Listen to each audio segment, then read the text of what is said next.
Hi everyone, welcome to my new kitchen. Ito na nga, welcome to my mini vlog. So for today's video, of course, nandito tayo sa kusina, of course. Meron tayong pagkain. Ito yung leftover food. So kailangan natin initin. Ito ang ating food. Bang ganda, naka-dress ko ngayon. Kukunin natin ang ating mga leftover food here to my fridge.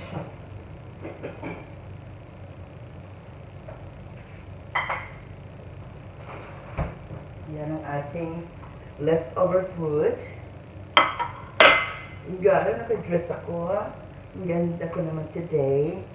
Dress na dress talaga ang ating So ito palang leftover food natin.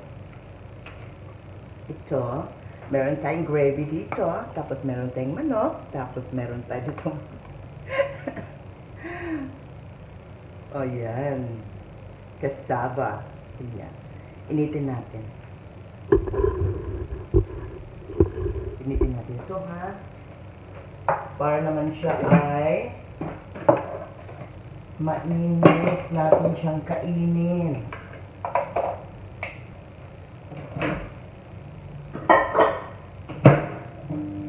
So, antayin natin siyang uminit.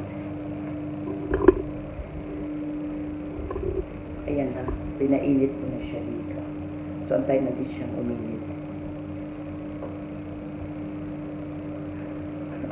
Paulit-ulit talaga ako. Ang kulit ko, no? Kasi ulit-ulitin ko talaga.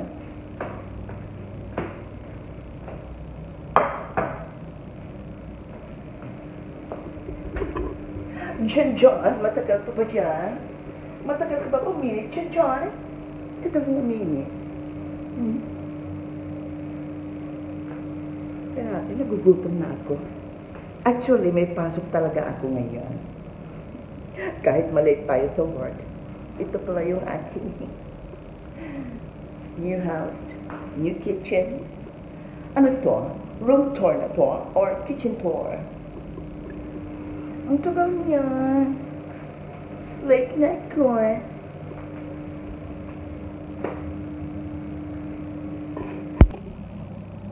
Ito na ating food. Ayan. Ito yung kasaba. Ayan. Tapos ito yung monchiti natin. At ito yung Arabic bread. Kain na tayo. Samahan niyo akong kumain. Tapos ito yung gravy. Ganun lang siya. Napakasimple lang. Mahirap magsayang. Kailangan yung mga leftover, kailangan natin kainin. Kasi pinaghirapan natin yan. Pinagtrabahan natin. So, save tayo.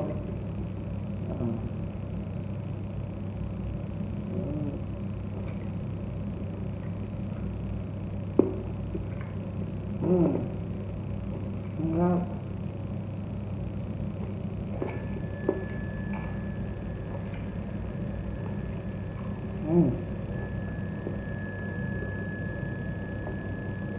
Try natin ito. Mainit pa. Bulanghay. Kasama.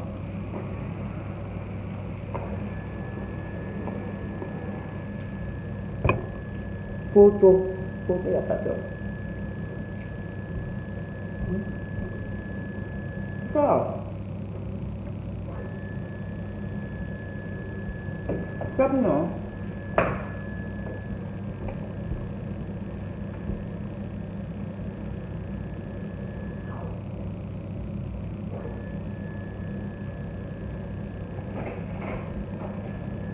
Please subscribe to my channel. Baka naman.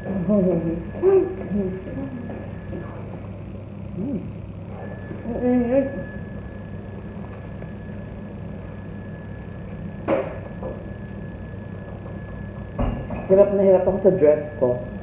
Kasi, inukay-ukay ko lang to. Gusto ko yung kulay.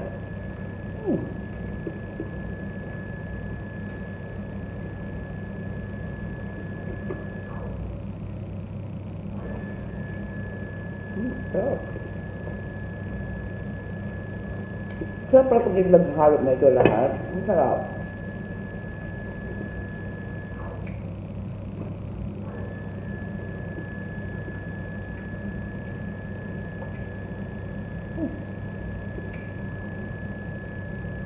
Junior, ang tubig ko, bilisan mo.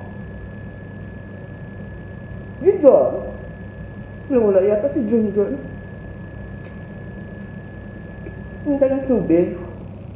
Si Junior na wala. Ito pa si Junior. Hindi ng tubig.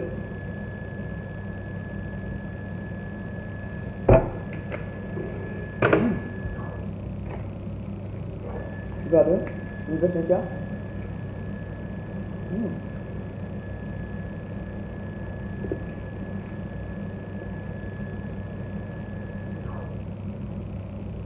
Bibilisan ko. Kasi may pasok pa ako. Late na ako.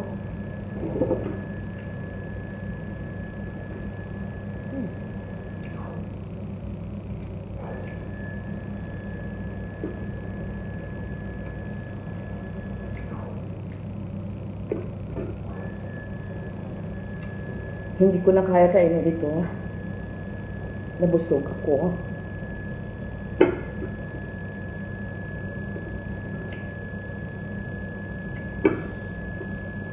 Bye guys, thank you for watching and follow for more and see you in my next video.